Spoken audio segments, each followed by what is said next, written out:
Hello friends, welcome to study guide YouTube platform.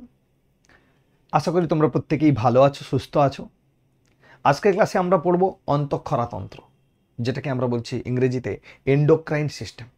বিভিন্ন গ্রন্থির ক্ষরণ দেখব আমরা, অন্তঃক্ষরা গ্রন্থির ক্ষরণ দেখব আমরা, যেখানে আমরা হরমোনস পাবো, হরমোনের কার্যকারিতা, হরমোন কি বা হরমোন কি করে, সেই সকল বিষয়গুলো আমরা এই চ্যাপ্টারে আলোচনা করব। এবং এই যে অন্তঃক্ষরা তন্ত্র বলছি, এই অন্তঃক্ষরা তন্ত্র মানে এখানে কিছু গ্রন্থির কথা আমরা পড়ব এবং তার থেকে ক্ষরণের কথা পড়ব। গ্রন্থিটা কেমন হবে? অন্তঃক্ষরা হবে। অন্তঃক্ষরা মানে সবই তো গ্রন্থি আমাদের শরীরের ভেতরে আছে, মানে তো অন্তঃক্ষরা হয়। শরীরের বাইরে তো কোনো কিছু খরিত হয় না, শরীরের ভেতরেই খরিত হয়। তাহলে সব ধরনের গ্রন্থি অন্তঃক্ষরা না, এখানে দু ধরনের গ্রন্থি আমাদের শরীরে আছে। একটাকে বলা হচ্ছে বহিঃক্ষরা আর একটা বলা হচ্ছে অন্তঃক্ষরা। অন্তঃক্ষরা মানে যে সকল গ্রন্থি থেকে খরিত পদার্থ গ্রন্থির ভেতরেই রক্ত বা কলা রসের সঙ্গে মিশে যাচ্ছে। কি হচ্ছে? যে সকল গ্রন্থির ক্ষরণ, হয়তো ধরো সাপোজ ধরো পিটুইটারি গ্রন্থি, পিটুইটারি গ্রন্থি থেকে যেটা খরিত হচ্ছে, যে পদার্থ খরিত হচ্ছে, সেই খরিত পদার্থটা পিটুইটারির মধ্যেই রক্তে মিশে, রক্তের সঙ্গে মিশে বাইরে চলে যাচ্ছে। তাকে বলা হচ্ছে অন্তঃক্ষরা গ্রন্থি। কি বলা হচ্ছে? অন্তঃক্ষরা গ্রন্থি। আবার ধরো অগ্নাশয়, অগ্নাশয়, অগ্নাশয় থেকে পিত্তরস নিঃসৃত হচ্ছে। এছাড়াও অগ্নাশয় থেকে অন্যান্য খরিত পদার্থ খরিত হয়, মানে অন্যান্য পদার্থ খরিত হয়। কিছু পদার্থ আছে যারা সরাসরি রক্তের সঙ্গে মিশে অগ্নাশয় থেকে বেরিয়ে আসছে, মানে রক্তের সঙ্গে মিশে বাইরে বেরিয়ে আসছে, তাকে বলা হচ্ছে অন্তঃক্ষরা গ্রন্থি। আবার কিছু গ্রন্থি আছে যেখান থেকে ক্ষরণটা নালীপথে বাইরে বেরিয়ে এসে অন্য জায়গায় মুক্ত হচ্ছে, অন্য জায়গায় গিয়ে রক্তে মিশছে, তাকে বলা হচ্ছে বহিঃক্ষরা গ্রন্থি। ব্যাপারটা বোঝা গেল কি? অন্তঃক্ষরা গ্রন্থির কথার অর্থ হচ্ছে কোনো একটা গ্রন্থির মধ্য থেকে যে পদার্থটা, রাসায়নিক পদার্থটা খরিত হচ্ছে, সেই গ্রন্থি থেকে খরিত হয়েই সেই গ্রন্থি, ধরো একটা বড় গ্রন্থি, এরকম ধরো একটা বড় গ্রন্থি, এরকম ধরো একটা বড় গ্রন্থি, এই গ্রন্থি থেকে ধরো রস খরিত হচ্ছে। কি হচ্ছে? রস খরিত হচ্ছে। এর মধ্যে যে রক্ত আছে, কি আছে? ব্লাড। এই ব্লাডের সঙ্গে কি হচ্ছে? এই পদার্থটা মিশে যাচ্ছে, মিশে গিয়ে তারপরে বাইরে বেরোচ্ছে। কি করছে? তারপরে বাইরে বেরোচ্ছে। বোঝা গেল কি বিষয়টা?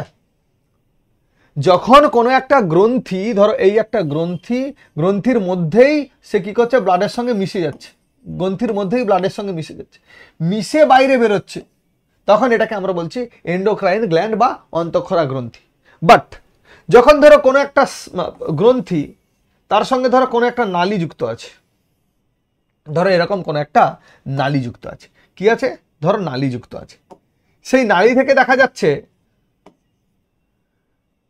এখানে এখানে পদার্থটা তৈরি হলো, খরিত পদার্থ, সে কি করছে? নালী হয়ে এসে অন্য কোথাও একটা মুক্ত হচ্ছে, এখানে ওপেন হচ্ছে, ওপেন এখানে হচ্ছে।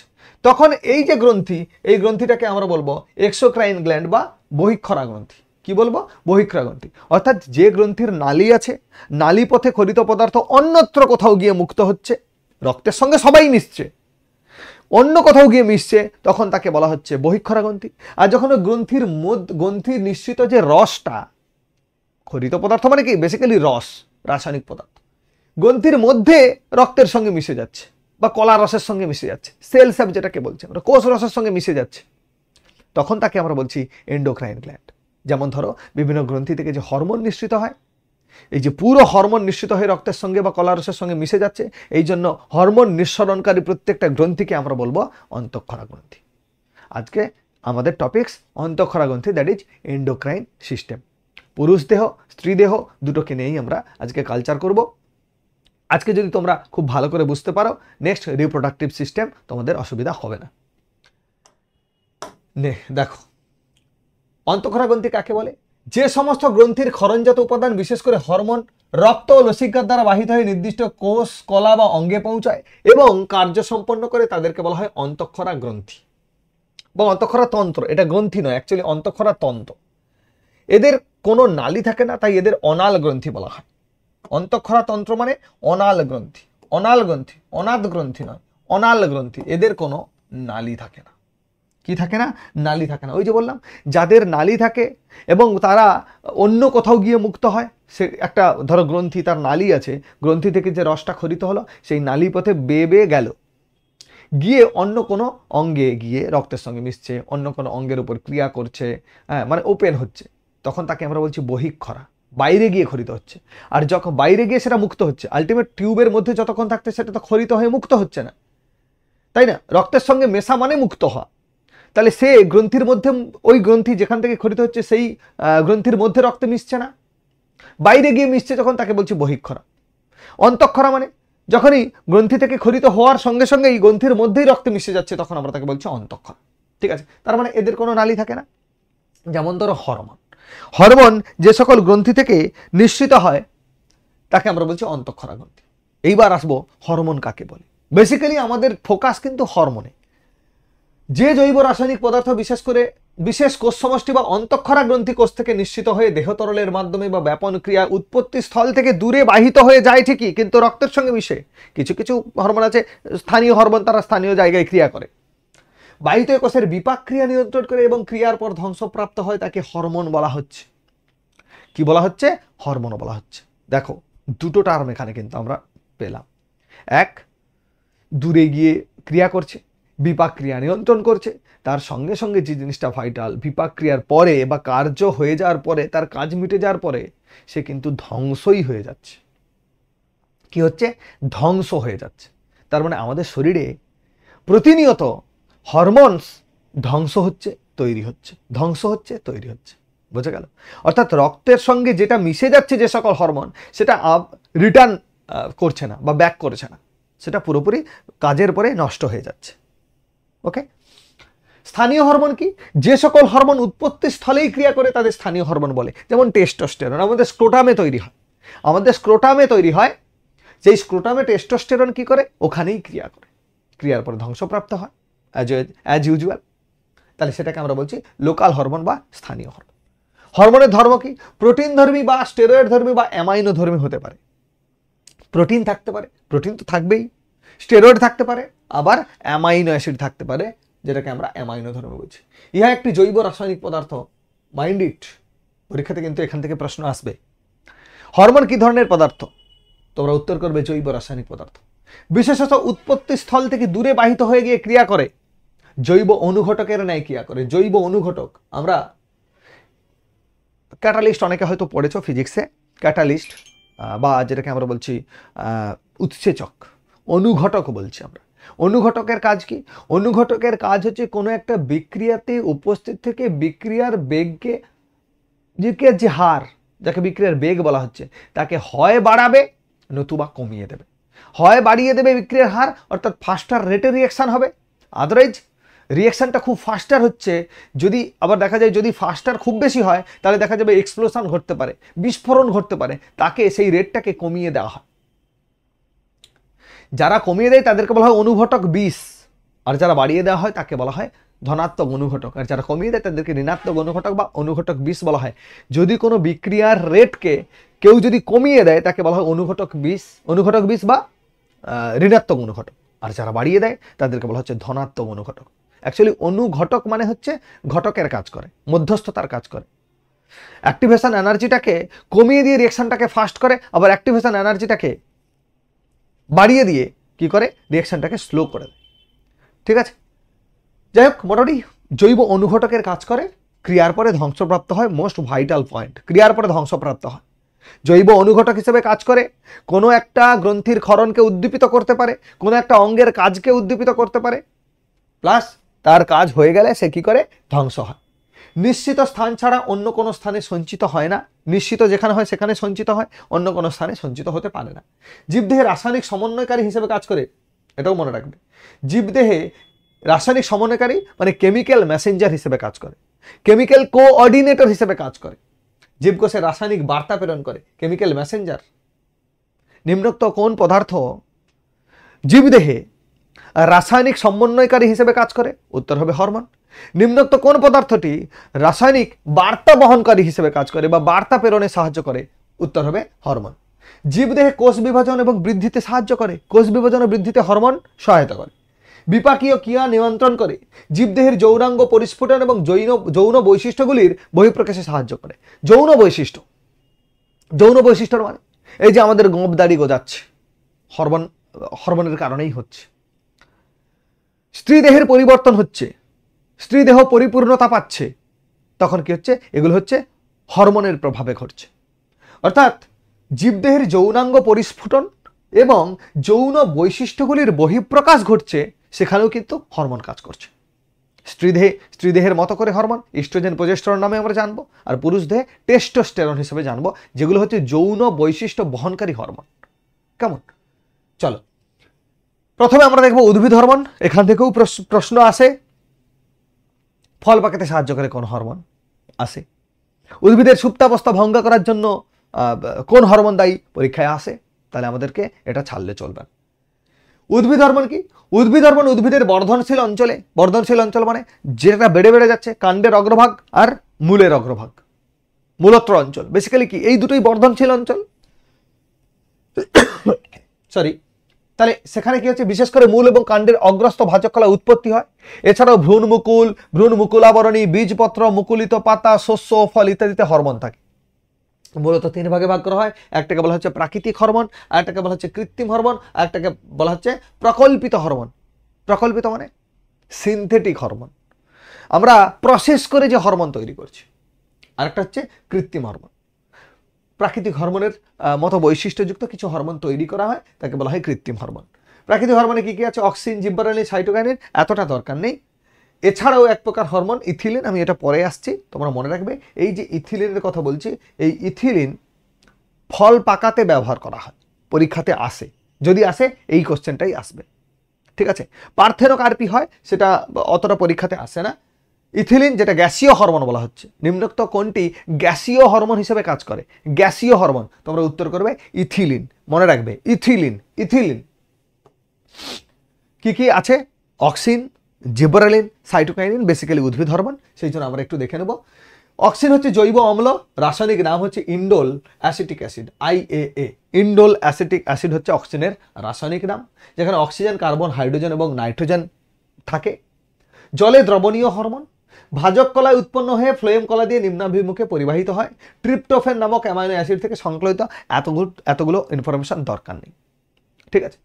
যারা অন্যান্য পরীক্ষার জন্য দেখছো তাদের ক্ষেত্রে এই ইনফরমেশনগুলো দরকার। যারা পুলিশের পরীক্ষা বা গ্রুপ সিডির জন্য প্রিপারেশন নিচ্ছ, তাদের ক্ষেত্রে এগুলো খুব একটা বেশি দরকার নেই। অক্সিন, শুধু রাসায়নিক নামটা মনে রাখবে, ইন্ডোল অ্যাসিটিক অ্যাসিড। আর কাজ কিছু মনে রাখতে হবে, উদ্ভিদ দেহে বৃদ্ধি নিয়ন্ত্রণ করে, এটা হচ্ছে মোট কাজ, মানে প্রধান কাজ। আর একটা আছে অঙ্গমোচন রোধ করে, আর উদ্ভিদ দেহে বৃদ্ধি নিয়ন্ত্রণ করে, এটাই হচ্ছে প্রধান কাজ। এছাড়াও কি রয়েছে? কোষের বৃদ্ধি এবং কোষ বিভাজনে সাহায্য করছে। আরে কোষের বৃদ্ধি কিভাবে হবে? কোষ বিভাজন হলে তবেই না কোষের বৃদ্ধি ঘটবে। তাহলে কোষের বৃদ্ধি এবং বিভাজন যদি না হয়, আমাদের গাছ বাড়বে না। একটা ছোট চারা গাছ থেকে যে মহিরুহ তৈরি হচ্ছে, সেটা কিসের কারণে হচ্ছে? কোষ বিভাজনের কারণে হচ্ছে, কোষ বৃদ্ধির কারণে হচ্ছে। কোষের সংখ্যা বাড়ছে, কোষের আয়তন বাড়ছে, হ্যাঁ কি না? তো এই যে কোষের বৃদ্ধি হচ্ছে, কোষের আয়তন বাড়ছে, কোষের আকার বাড়ছে, কোষের সংখ্যা বাড়ছে, তাতে সহযোগিতা করছে কে? অক্সিন হরমোন সহযোগিতা করছে, বুঝে গেল? তাহলে উদ্ভিদের বৃদ্ধিতে সাহায্য করছে, অঙ্গমোচন রোধ করছে। অঙ্গমোচন মানে পাতা ঝরে যাওয়া, ডাল শুকনো হয়ে ঝরে যাওয়া, এগুলোকে রোধ করছে কে? অক্সিন। কেন? এগুলোতে সেল ডিভিশন হয়ে কি শক্তপোক্ত মজবুত হয়ে যাচ্ছে, তাতে সহযোগিতা যদি করে অক্সিন, তাহলে সেই হিসেবে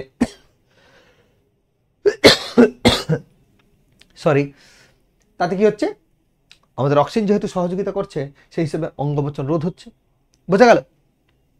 নেক্সট আমরা যেটা দেখবো, জিব্বারেলিন। কি? রাসায়নিক নাম হচ্ছে জিব্বারেলিক অ্যাসিড। এই জিনিসগুলো মনে রাখলেই চলবে। রাসায়নিক নাম হচ্ছে জিব্বারেলিক অ্যাসিড, কার্বন, অক্সিজেন এবং হাইড্রোজেন দিয়ে তৈরি। নাইট্রোজেন থাকে না, এটাও কিন্তু পরীক্ষাতে এসেছে। নাইট্রোজেন বিহীন উদ্ভিদ হরমোন হচ্ছে জিব্বারেলিন। উদ্ভিদের পরিপক্ক বীজ, একদম পেকে গেছে যে বীজ, মুকুল, অঙ্কুরিত চারা গাছ, বীজপত্রে সংশ্লিষ্ট হয়। কাজ কি করে? এও বৃদ্ধি নিয়ন্ত্রণ করে, কিন্তু অক্সিজেনের মতো নয়। বীজ এবং মুকুলের সুপ্তাবস্থা ভাঙতে সাহায্য করে, এটা কিন্তু ইম্পর্টেন্ট, ভীষণ ইম্পর্টেন্ট। বীজের সুপ্ত অবস্থা ভাঙতে সাহায্য করে কোন হরমোন? তোমরা করবে জিব্বারেলিন। কি করবে? বীজ ও মুকুলের সুপ্তাবস্থা ভাঙতে সাহায্য করে। সুপ্তা অবস্থা মানে অঙ্কুরোদ্গমের সময়। বীজ ও মুকুলের সুপ্তাবস্থা ভাঙতে সাহায্য করে আমাদের জিব্বারেলিন। ফুলের প্রস্ফুটনে সাহায্য করে, ফুল ফুটতে সাহায্য করে। কুঁড়ি থেকে যখন ফুল ফুটছে তাতে সাহায্য করছে কে? জিব্বারেলিন বা জিব্বারেলিক অ্যাসিড। ফল গঠনে সাহায্য করছে, তাহলে অত্যন্ত গুরুত্বপূর্ণ হরমোন। উদ্ভিদ দেহে গুরুত্বপূর্ণ হরমোন অক্সিন, জিব্বারেলিন অ্যান্ড সাইটোকাইনিন। জিব্বারেলিন যে হচ্ছে বীজের সুপ্ত অবস্থা ভাঙতে সাহায্য করে, ফুলের প্রস্ফুটনে সাহায্য করে। কুঁড়ি থেকে ফুল যখন পুরোপুরি পূর্ণাঙ্গ ভাবে ফুটছে তবেই তো কীটপতঙ্গ আকৃষ্ট হবে, তবেই তো পরাগ সংযোগ হবে, তবেই তো ফল গঠিত হবে। তাই ফল গঠনে সাহায্য করছে কে? আমাদের জিব্বারেলিন। ফল গঠনেও সাহায্য করছে আমাদের জিব্বারেলিন। বোঝা গেল? ফল গঠনেও সহযোগিতা করছে আমাদের জিব্বারেলিন বা জিব্বারেলিক অ্যাসিড। মনে রাখবে সবাই, নাইট্রোজেনবিহীন হরমোন। বেসিক্যালি জিব্বারেলিক অ্যাসিড হচ্ছে তার রাসায়নিক নাম। কি করে? উদ্ভিদের বৃদ্ধিতে সাহায্য করে, ফুলের পরিস্ফুটনে সাহায্য করে, বীজের সুপ্ত অবস্থা বা মুকুলের সুপ্ত অবস্থা ভাঙতে সাহায্য করে, আর ফল গঠনে সাহায্য করে। মনে থাকবে তো প্রত্যেকের? অক্সিন তাহলে কি বললাম? অক্সিনে আমরা বললাম যে ইন্ডোল অ্যাসিটিক অ্যাসিড তার রাসায়নিক নাম। বৃদ্ধিতে সাহায্য করে, অঙ্গমোচন রোধ করে। অঙ্গমোচন রোধ করে কেন? সেখানে কলাকোষের বৃদ্ধি যখন ঘটছে আস্তে আস্তে করে মজবুত হচ্ছে, ফলে অঙ্গমোচন রোধ হচ্ছে। আমরা যখন ছোট গাছ, সেখানে যখন আমরা টুক করে কোনো কিছু জিনিস সহজে ভেঙে নিতে পারি, কিন্তু যখন শক্তপোক্ত বড় কাঠযুক্ত গাছ হয়েছে আমরা কি হাত দিয়ে আর ভাঙতে পারি? করাত দিয়ে কাটতে হয়। কেন কাটতে হয়? এই মজবুতিটা কে দিচ্ছে? তার জন্য অঙ্গমোচন রোধ হচ্ছে অক্সিন। ঠিক আছে, এটা হচ্ছে জিব্বারেলিন। নেক্সট আমরা পড়বো সাইটোকাইনিন। নাইট্রোজেনযুক্ত ক্ষারীয় জৈব পদার্থ উদ্ভিদ দেহে ব্যাপন ক্রিয়ায় ছড়িয়ে পড়ে। এটি উৎপত্তিস্থলেও ক্রিয়া করে। কি কাজে সাহায্য করে? কোষ বিভাজনে সাহায্য করে, উদ্ভিদ অঙ্গের বিকাশে সাহায্য করে, উদ্ভিদের মুকুল বৃদ্ধিতে সাহায্য করে। সাইটোকাইনিন থেকে জেনারেলি আমাদের কোশ্চেন আসে না। ঠিক আছে, এরপর আমরা যেটা পড়বো সেটা হচ্ছে প্রাণী হরমোন। মোস্ট ইম্পর্টেন্ট প্রাণী হরমোন, যেটা হচ্ছে আমাদের পরীক্ষাতে কোশ্চেন আসে এবং এখান থেকে কোশ্চেন আসবে। তো দেখো, প্রাণী হরমোন হচ্ছে উৎপত্তিস্থল অন্তঃক্ষরা গ্রন্থি। সেই নিয়ে তো আমাদের কোনো সংশয় থাকার কথা নয়। অন্তঃক্ষরা গ্রন্থি মানে যে গ্রন্থির ক্ষরণ তার মধ্যেই রক্তের সঙ্গে মিশে যায়।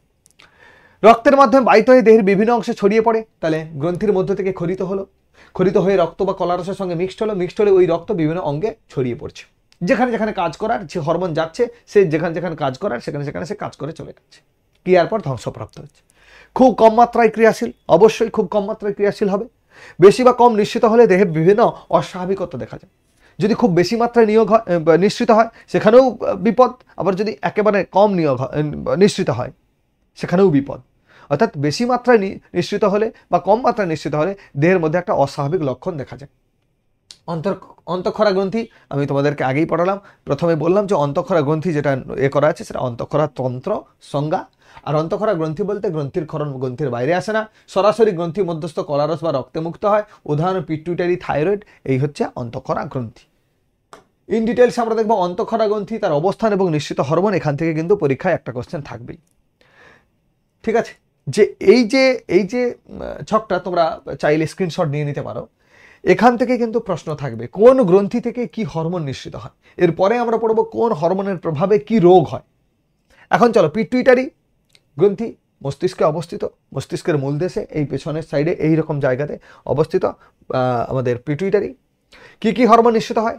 এসিটিএইচ, আমি শর্ট ফর্মে দিয়েছি ACTH, adrenocorticotrophic hormone, STH somatotrophic hormone, thyroid stimulating hormone, gonadotrophic hormone, antidiuretic hormone, ADH. এগুলোর পুরো কথা পড়ে, তবে আগে পড়তো, এখন বর্তমানে এই জায়গাগুলো আসে না। কোন এই হরমোনগুলো দিয়ে বললো যে কোথা থেকে নিঃসৃত হয়, তোমরা উত্তর করবে পিটুইটারি থেকে। পিটুইটারিকে বলা হয় মাস্টার গ্ল্যান্ড বা প্রভু গ্রন্থি। থাইরয়েড যেটা গলায় থাকে, থাইরক্সিন নির্গত করে, ক্যালসিটোনিন নির্গত করে, মানে হরমোন নির্গত করে। অগ্নাশয় থেকে ক্ষুদ্রান্তে ডিওনোমেরে অবস্থিত insulin, islets of Langerhans sell আছে, ইনসুলিন নির্গত হচ্ছে। আর গ্লুকাগন, যদি বলা হয় ইনসুলিন কোথা থেকে নির্গত হয়, কোন অন্তঃক্ষরা গ্রন্থি থেকে ইনসুলিন নির্গত হয়, উত্তর করবে অগ্নাশয়। কোন অন্তঃক্ষরা গ্রন্থি থেকে গ্লুকাগন নির্গত হয়, তোমরা করবে অগ্নাশয়। ঠিক আছে, বোঝা গেল? তাহলে এরপরে যে অংশটা আছে অ্যাড্রিনাল। অ্যাড্রিনাল গ্রন্থি এটাও একটা অন্তঃক্ষরা গ্রন্থি, যেটা বৃক্কের ওপরে অবস্থিত। কোথায়? বৃক্কের ওপরে অবস্থিত। যেটা কি করে? কর্টিকয়েড এবং অ্যাড্রিনালিন হরমোন নির্গত করে। অ্যাড্রিনালিন হরমোন, এটা লেখা হয়নি, এটা তোমরা লিখে নাও, অ্যাড্রিনালিন হরমোন। কি করে? Adrenaline hormone.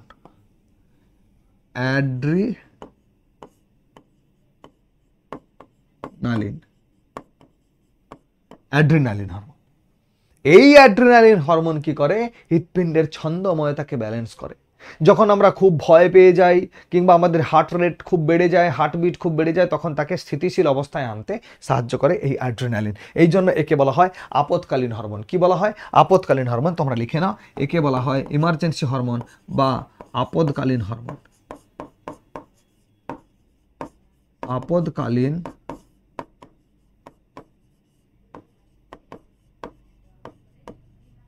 আপদকালীন হরমোন। কি বলা হয়? আপদকালীন হরমোন। কি বলা হয়? আপদকালীন হরমোন। অ্যাড্রিনালিনকে বলা হচ্ছে আপদকালীন হরমোন। অ্যাড্রিনালিন কোথা থেকে নির্গত হচ্ছে? অ্যাড্রিনাল গ্রন্থি থেকে, যেটা বৃক্কের উপরে অবস্থিত। জনন গ্রন্থি হিসেবে আমরা পুং জনন গ্রন্থি বা পুং জননতন্ত্র আলাদা পুরুষ দেহে, স্ত্রী দেহে স্ত্রী জননতন্ত্র। এবং সেখানে জনন গ্রন্থির ক্ষেত্রে বা রিপ্রোডাক্টিভ সিস্টেমের ক্ষেত্রে আমরা যদি দেখি, সেখানে শুক্রাশয় হচ্ছে পুরুষ দেহে পাওয়া যায় আর ডিম্বাশয় স্ত্রী দেহে পাওয়া যায়।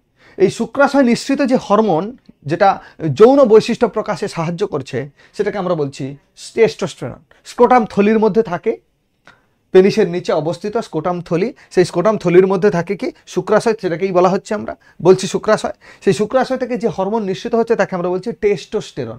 পুরুষ দেহে অবস্থিত শুক্রাশয়, স্ত্রী দেহে অবস্থিত ডিম্বাশয়, যেটা জরায়ুর দুপাশে অবস্থিত, যেখান থেকে ইস্ট্রোজেন এবং প্রোজেস্টেরন তৈরি হয়, যেটা স্ত্রী দেহের বিভিন্ন যৌন বৈশিষ্ট্য প্রকাশে সাহায্য করে। ঠিক আছে, তাহলে এই হচ্ছে আমাদের এই স্লাইডটা খুব ইম্পর্টেন্ট। এখানে অনেকগুলো ইনফরমেশন একসঙ্গে দেওয়া আছে। পিটুইটারি অন্তঃক্ষরা গ্রন্থি কিনা সেটাও দেওয়া, তোমরা বুঝতে পারবে এখান থেকে। থাইরয়েড, অগ্নাশয়, অ্যাড্রিনাল, এগুলো হচ্ছে সব অন্তঃক্ষরা গ্রন্থি। সব থেকে বড় গ্রন্থি যদি বলা হয় বা সব থেকে গুরুত্বপূর্ণ গ্রন্থি বলা হয়, সেটা হচ্ছে pituitary. That's why it is called master gland বা প্রভু গ্রন্থি বলা হচ্ছে কাকে? পিটুইটারিকে। পিটুইটারি নিঃসৃত hormone ACTH, STH, TSH, GTH এবং এডিএইচ, অ্যান্টি ডাইউরেটিক হরমোন। এগুলো কি হচ্ছে? পিটুইটারির থেকে নির্গত হচ্ছে, দিয়ে অন্যান্য গ্রন্থির ক্ষরণকে উদ্দীপিত করে পিটুইটারি। এই জন্য একে বলা হচ্ছে প্রভু গ্রন্থি। প্রভুরা কি করে? অন্যান্যদেরকে দিয়ে কাজ করায়। সেরকম পিটুইটারি তার নিঃসৃত হরমোন অন্যান্য গ্রন্থির ক্ষরণকে নিয়ন্ত্রণ করে, সেই জন্য একে বলা হয় প্রভু গ্রন্থি। থাইরয়েড গ্রন্থি থেকে থাইরক্সিন হরমোন নিঃসৃত হয়। যেই থাইরয়েড গ্রন্থি কোথায় থাকে? আমাদের গলাতে থাকে। কোথায় থাকে? গলাতে থাকে। অগ্নাশয় কোথা থেকে? বৃক্কের ওপরে অবস্থান করে, সেখান থেকে ইনসুলিন এবং গ্লুকাগন হরমোন নিঃসৃত হয়। অ্যাড্রিনাল গ্রন্থি কোথায় থাকে? অগ্নাশয় থাকে ক্ষুদ্রান্তের ডিওনেরমের পাশে, আর অ্যাড্রিনাল কোথায় থাকে? বৃক্কের ওপরে, যেখান থেকে অ্যাড্রিনালিন হরমোন খরিত হয়। বুঝে গেল? আর হচ্ছে জননতন্ত্র হিসেবে বা জনন গ্রন্থি হিসেবে দুটো গ্রন্থি পাবো, একটা পুরুষ দেহে শুক্রাশয় আর স্ত্রী দেহে ডিম্বাশয়। পুরুষ দেহের শুক্রাশয় থেকে টেস্টোস্টেরন হরমোন নিঃসৃত হয়, আর স্ত্রী দেহের ডিম্বাশয় থেকে ইস্ট্রোজেন এবং প্রোজেস্টেরন নামে দুটো হরমোন নিঃসৃত হয়। ওকে, নেক্সট, প্রাণী হরমোনের ক্ষরণজনিত লক্ষণ। এই স্লাইডটাও কিন্তু ভীষণ ভীষণ ইম্পর্টেন্ট। তোমরা প্রত্যেকে চাইলে কিন্তু স্ক্রিনশট নিয়ে নিতে পারো। এবার আমি তোমাদেরকে বলেও দিচ্ছি। STH somatotrophic hormone. কি বলা হয়? Somatotrophic hormone. এই সোমাটোট্রফিক হরমোন যদি খুব কম মাত্রায় খরিত হয়, সোমাটোট্রফিক এসটিএইচ কোথা থেকে খরিত হয়? পিটুইটারি থেকে খরিত হয়। এসিটিএইচ, এসটিএইচ, টিএসএইচ, জিটিএইচ, যত এইচ এরকম ব্যাপারগুলো থাকে, এই মানে হরমোন। এসটিটিএইচ জাতীয় সব কিছু পিটুইটারি থেকে। এসটিএইচ বা সোমাটোট্রফিক হরমোন কি করে? সোমাটোট্রফিক হরমোন দেহকোষ গঠনে সাহায্য করে। যদি কম খরিত হয় তাহলে কি হবে? দেহকোষ গঠিত হবে না, সেল ডিভিশন খুব ভালোভাবে হবে না, ফলে মানুষের উচ্চতা খুব কম হবে, যেটাকে আমরা বলছি বামনত্ব, ডোয়ার্ফিজম বলা হয়, বামনত্ব। আর যদি খুব বেশি মাত্রায় খরিত হয় এসটিএইচ, তাহলে কি? কোষ বিভাজন আরো ফাস্টার রেটে হবে, জাইগান্টিজম হবে, ইয়া লম্বা মানুষ, বিরাট লম্বা হবে, তার এসটিএইচ বেশি খরিত হচ্ছে শরীরে। ফলে কি হচ্ছে? যেটা হচ্ছে অতিকায়ত্ব বলছি আমরা, অতিকায়ত্বকেই বলা হয় জাইগান্টিজম। পুরো একদম জায়েন্টের মতো, দৈত্যের মতো শরীর হবে এসটিএইচ বেশি খরিত হলে। আবার এসটিএইচ যদি কম খরিত হয় তাহলে ডোয়ার্ফিজম, বামন হয়ে যাবে, ছোট্ট বামন হয়ে চাঁদে হাত বাড়ানোর চেষ্টা করবে। সেই বামনত্ব কিসের প্রভাবে হচ্ছে? এসটিএইচ যখন খুব কম মাত্রায় খরিত হচ্ছে তখন কি হচ্ছে? বামনত্ব দেখা দিচ্ছে। ADH anti diuretic hormone. Anti diuretic hormone সেটা কি করে? আমাদের যে মূত্রে যে ইউরিয়া উপস্থিত থাকে তাকে ব্যালেন্স করে, কন্ট্রোল করে। যদি কম খরিত হয় তাহলে কি হবে? বহুমূত্র রোগ হবে। কি হবে? বহুমূত্র রোগ হবে যদি কম খরিত হয়। কম খরিত হওয়ার কারণে বহুমূত্র রোগ হয়। ঠিক আছে, এরপর আসি আমাদের থাইরক্সিন। থাইরক্সিন যদি কম খরিত হয়, থাইরক্সিন যদি পর্যাপ্ত পরিমাণে খরিত না হয়, তাহলে ছেলেদের ক্ষেত্রে দেখা যাচ্ছে, মানে ছোট বাচ্চাদের ক্ষেত্রে ক্রেটিনিজম বলে একটা রোগ হয়। ক্রেটিনিজম কি হয়? থাইরক্সিন যদি হরমোন কম খরিত হয় তাহলে ক্রেটিনিজম রোগ হয়। বড়দের ক্ষেত্রে সেই রোগটাকেই বলা হয় মিক্সিডিমা। মিক্সিডিমা মানে বড়দের ক্ষেত্রে যখন থাইরক্সিন কম খরিত হচ্ছে তখন তাকে বলা হচ্ছে মিক্সিডিমা, আবার শিশুদের ক্ষেত্রে যখন কম খরিত হচ্ছে তাকে বলা হচ্ছে ক্রেটিনিজম। আর যদি বেশি খরিত হয় তাহলে গয়টার হবে, গলগণ্ড যেটাকে বলা হচ্ছে, গলগণ্ড একদম গলা ফুলে ঢোল হয়ে যাবে, গলগণ্ড বলা হচ্ছে। থাইরক্সিন যদি বেশি খরিত হয়, থাইরয়েড গ্রন্থির ক্ষরণ যদি অনেক বেশি মাত্রা হয় তাহলে গলা ফুলে ঢোল হয়ে যাবে, যেটাকে আমরা গলগণ্ড বা গয়টার বলছি, গয়টার বলা হয়। বুঝছে গেল?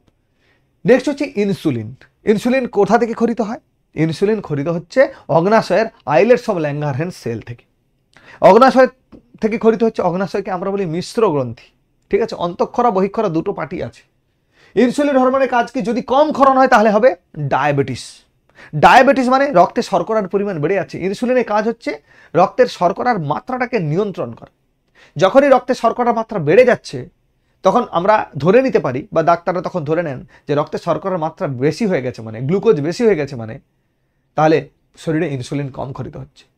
এবার যার শরীরে দেখা যাচ্ছে খুব বেশি মাত্রায় সুগার হয়ে গেছে, খুব বেশি মাত্রায়, আমরা এটাকে বাংলায় বলি মধুমেহ রোগ, সুগার যদি অনেক বেশি হয়, হাই হয়ে যায়, তাহলে বাইরে থেকে ইনসুলিন ইনজেক্ট করতে হয়, বাইরে থেকে ইনসুলিন পুশ করতে হয় শরীরে।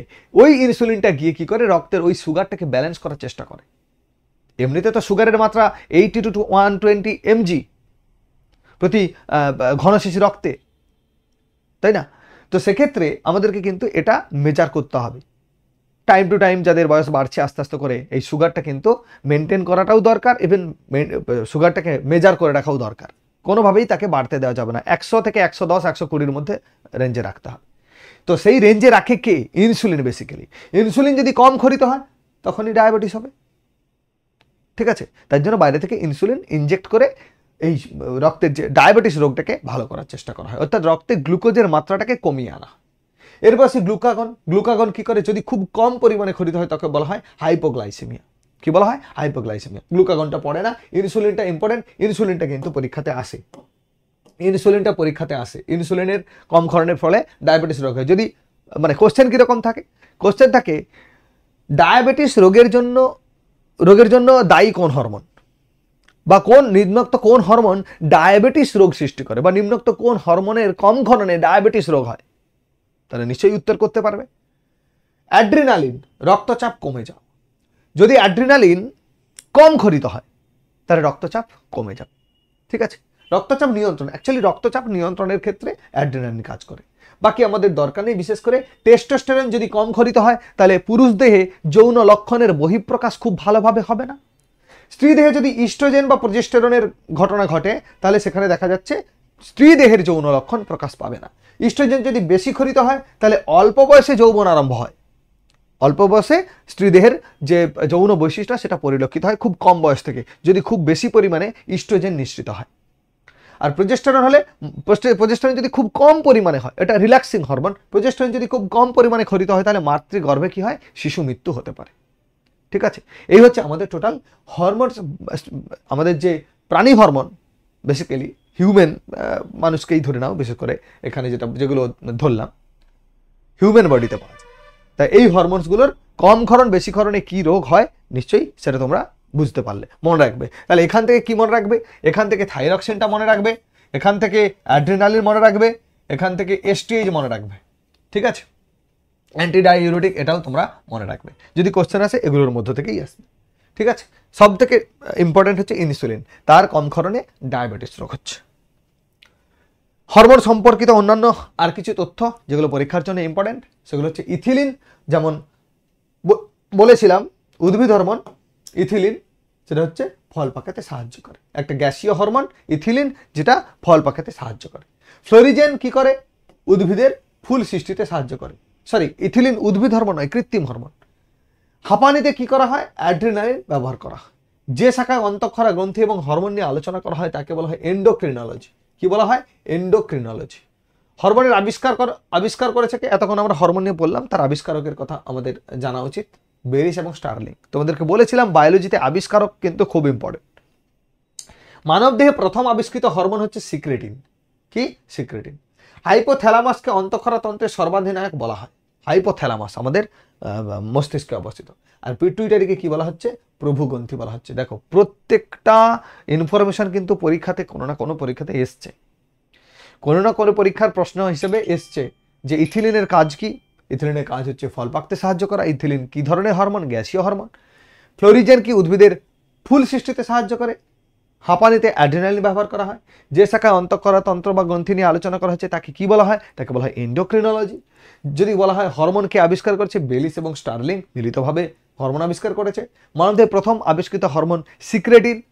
হাইপোথ্যালামাসকে বলা হচ্ছে অন্তঃক্ষরা তন্ত্রীর বা এন্ডোক্রিনোলজির ফাদার বা সর্বাধিনায়ক বলা হচ্ছে। আর পিটুইটারিকে বলা হচ্ছে মাস্টার গ্ল্যান্ড বা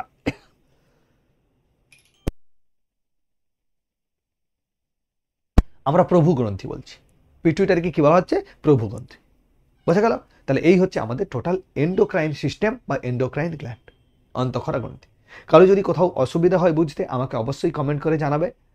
আমি চেষ্টা করব সেই জায়গাতে যদি কোনো রকম কোনো সমস্যা থাকে বুঝতে, আমি সেটাকে আবার তোমাদের সামনে উপস্থাপন করব অন্যভাবে, যাতে করে তোমরা কোনো স্পেসিফিক জায়গা যদি বুঝতে না পারো সেই জায়গাটা তোমাদেরকে আমি ডিটেলসে বুঝিয়ে দেবো। ঠিক আছে? আশা করি এরপরে হয়তো সেরকমটা মনে হবে না। পরীক্ষার জন্য যা যা দরকার আমি সেই জায়গাগুলোকে এলাবোরেটলি ডিসকাস করলাম।